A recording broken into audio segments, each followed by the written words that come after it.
इजहार उसके चेहरे से हाथ हटाए और चला गया। रात के खाने पर जब सबने हिजाब को बुलाया तो वो नहीं आई। सबाहत ने बुलाया तो उसने मना कर दिया। सबाहत ने तहरीम की तरफ देखा जो खाना खाने में मसरूफ थी। तहरीम, हिजाब को क्या हुआ है? खाना क्यों नहीं खा रही है वो? पता नहीं, आप खुद पूछ लें।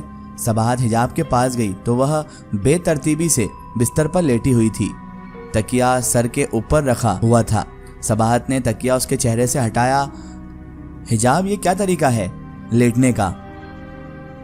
हेयर ब्रश भी बिस्तर पर है, किताबें भी गिरी पड़ी हैं, चादर कहीं है और तुम कहीं। क्या बात है हिजाब? हिजाब बेदिली से उठी। माँ, तबीयत ठीक नहीं है, थोड़ी पेट में दर्द हो रहा था, कुछ भी खाने को दिल नहीं करता, नींद आ रही है अब। सबाहत उसके बिखरे बालों को संवारने लगी। खाली पेट कैसे सोने दूं? मैं तुम्हारे लिए दूध लाती हूँ। हिजाब के मना करने के बावजूद सबाहत ने उसे जबरदस्ती दूध के साथ स्लाइस दिए। सबाहत के जाने के बाद वह बिस्तर पर बैठ गई। तहरीम की बातें कानों में गूंजती रही। एक ही पल में गुमान होने लगा कि उसके पैरों के नीचे जमीन भी उसकी अपनी नहीं है। आज रात उसे अपनी जिंदगी का बहुत बड़ा फैसला करना था। वह कमरे में मुसलसल टहल रही थी। किसी एक फैसले तक पहुंचने के लिए कई वसवसों से उसे जूझना पड़ रहा था और वो उसे कमजोर भी कर रहा था। हिजाब सोचों में गुम थी। रात गुजर जा रही थी। उसका जहन ने उसे मशवरा दिया कि तहरीम की खातिर उसे मिसेस जैदी की फैमिली से एक दफ़ा मिल लेना चाहिए था। ये फैसला करने के बाद वह बिस्तर पर लेट गई, मगर नींद आंखों से काफ़ी दूर थी। सानिया और तहरीम का ख्याल है कि ज़रियाब तहरीम के लिए परफेक्ट है और माँ कहती हैं फैज़ान बूढ़ा दिखाई देता है और दिमागी हालात भी दुरुस्त नहीं है। हिजाब के दिमाग की रगें जैसे फटने लगी थी। वो अपने सर को पकड़कर उठ बैठी। जब हर हाल में समझौता मुझे ही करना है तो फिर इतना सोचना कैसा? अब क्या मैं आजमाइशों से नहीं गुजर रही? कब तक अपने नसीब से लड़ूंगी? वो दर्द भरी रात उसने जैसे अंगारों पर गुजार दी। अगली सुबह सब हस्बे मामूल था, मगर हिजाब के लिए दुनिया बदल चुकी थी। नाश्ते पर भी वह खामोश खोई खोई सी थी। दोपहर को सबाहत ने तहरीम से पूछा, हिजाब कहाँ है? अपने कमरे में होगी। हिजाब को क्या हुआ है? वह बहुत चुप चुप सी है। क्या तुम्हारे और उसका कोई झगड़ा वगड़ा तो नहीं हुआ है? ना, नहीं तो मैं किचन में जाती हूँ। थोड़ी देर बाद सबाहत हिजाब के कमरे में आई। सबाहत ने तेल की शीशी उठाई और हिजाब के बाल खोलने लगी। आराम से उसके सर में तेल की मालिश करने लगी। हिजाब, बेटा कोई उलझन है? उस तरह परेशान क्यों हो तुम? हिजाब की समझ में नहीं आ रहा था कि वह माँ से कैसे बात करे। माँ, बस जिंदगी की यकसानियत से तंग आ गई हूँ। दिल चाहता है मुलाजमत छोड़कर दूसरी लड़कियों की तरह घर संभाल लूँ। सबाहत ने शरारत से हिजाब के सर पर थपकी दी। ये घर से मुराद कौन सा घर है? हिजाब ने बाल समेटकर और उठकर माँ के पास बैठ गई। माँ, आपसे एक बात करनी है। बोलो बेटा, ऐसी कौन सी बात है कि तुम इतनी परेशान हो गई हो? हिजाब की आंखें भर आई और उसका दिल चाहा माँ बगैर कहे उसकी सारी बातें, सारे गम समझ ले। सबाहत ने बहुत प्यार से हिजाब के चेहरे को छूकर पूछा, क्या बात है हिजाब? माँ, फैजान के रिश्ते के लिए हाँ कह दें। ये तुम क्या कह रही हो? वह तुम्हारे लिए मौजू नहीं है बेटा। आप मेरी माँ हैं, इसलिए एक तरफा सोच रही हैं। अब इस उम्र में मेरे लिए ऐसे ही रिश्ते आएंगे माँ। कल इस तरह का कोई और रिश्ता आ जाएगा तो बेहतर ये नहीं होगा कि इसी रिश्ते के लिए हाँ कर दें और हाँ करके हम तहरीम के फर्ज से भी सुबकदोश हो जाएं। तुम तहरीम की फिक्र मत करो। तुम्हारा रिश्ता किसी अच्छी जगह हो जाएगा तो तहरीम फिर तहरीम के लिए रिश्ते ढूंढने लगेंगे। माँ, मुझे उससे कोई फर्क नहीं पड़ता कि फैजान की उम्र ज्यादा है। रही बात चिड़चिड़ेपन की, तो वह हालात उनको ऐसा कर दिया है। जब इंसान को खुशी और प्यार मिलता है तो वह बदल जाता है। मिसेस जैदी ने हमसे कुछ छिपाया तो नहीं है ना? माँ, इस रिश्ते के लिए हाँ कर दें। अगर हम दोनों बहनों का रिश्ता एक ही घर में हो जाता है तो आप भी इस फर्ज से सुबकदोश हो जाएंगी और मेरी भी ये फिक्र खत्म हो जाएगी कि मेरे बाद तहरीम का क्या होगा। बस मैं अपनी इस जिंदगी से तंग आ गई हूँ। घर बसाना चाहती हूँ दूसरी लड़कियों की तरह। ये सब कहते हुए हिजाब निदामत के दलदल में उतरती चली जा रही थी। ये सब बोल देना आसान न था, मगर फैसला करना ही था। सबाहत का दिल धड़कने लगा। उसे हिजाब से इस बात की उम्मीद नहीं थी। आज तो हिजाब उसके फैसले के खिलाफ भी जा रही थी। तुम ये सब किसके दबाव में आकर कह रही हो? सानिया या तहरीम ने तुमसे कोई बात की हो तो मुझे से छिपाओ नहीं, ठीक है? मुझे बस ये तसल्ली चाहिए कि जो तुम बोल रही हो वह तुम्हारा अपना फैसला है, और अगर नहीं है तो ध्यान रखना। हिजाब ने भीगी आंखों से माँ के उम्र रसीदा चेहरे को देखा जहाँ नूर बरस रहा था।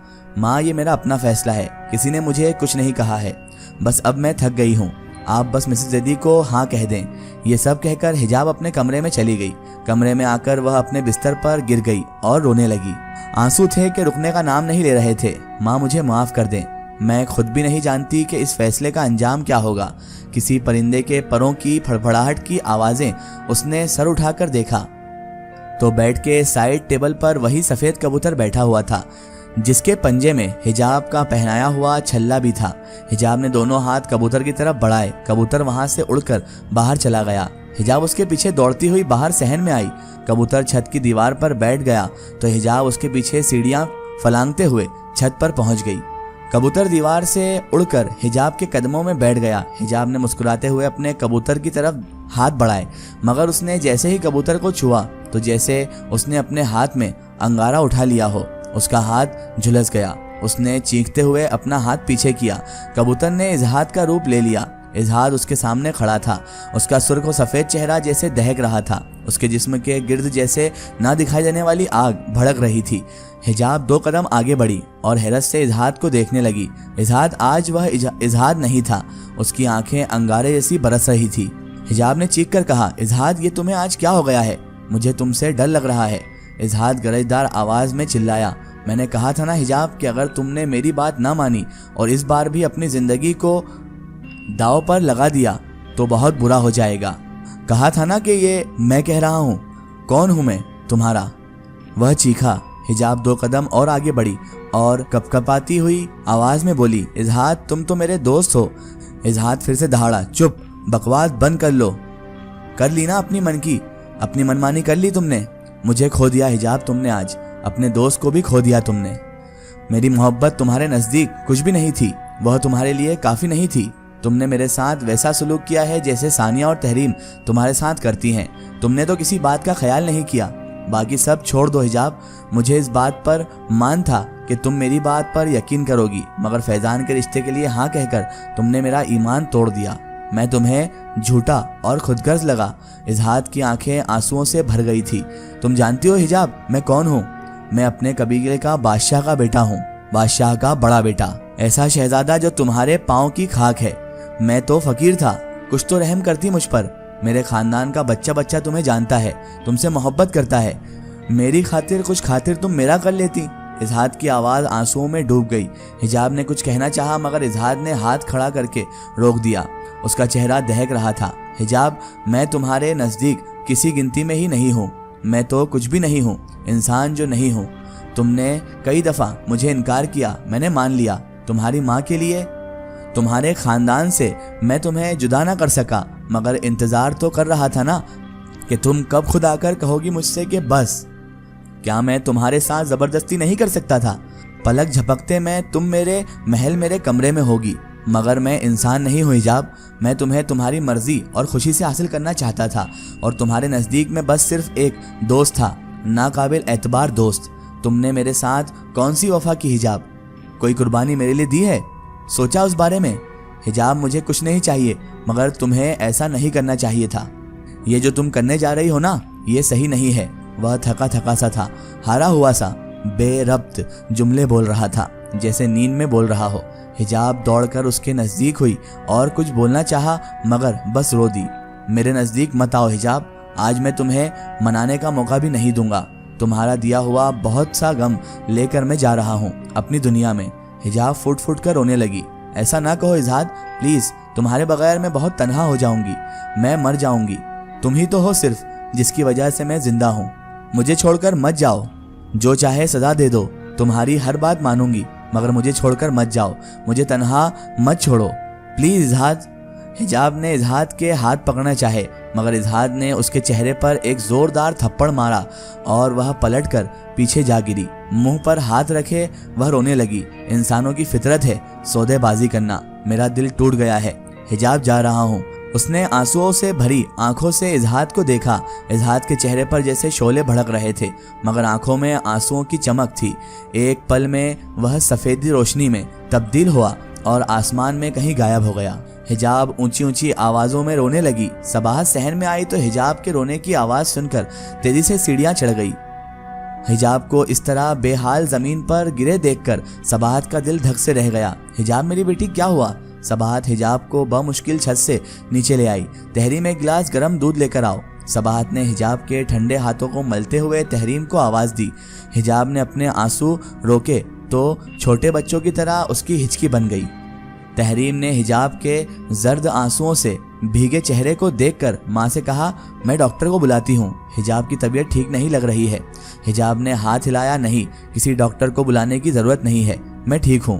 तभी सबाहत बोली, इसकी ना सुनो, तुम डॉक्टर को बुलाओ। सबाहत ने तहरीम से कहा। थोड़ी देर के बाद डॉक्टर आया, हिजाब का मुआयना किया और कुछ मेडिसिन लिख दी। और डॉक्टर बोला, परेशान ना हो, ब्लड प्रेशर लो हो गया था, इंजेक्शन में शायद कोई नशा था। हिजाब सो गई थी। सबाहत ने नमाज पढ़कर दुआ के लिए हाथ उठा दिए तो वह मंजर याद आ गया कि किस तरह हिजाब छत पर रो रही थी।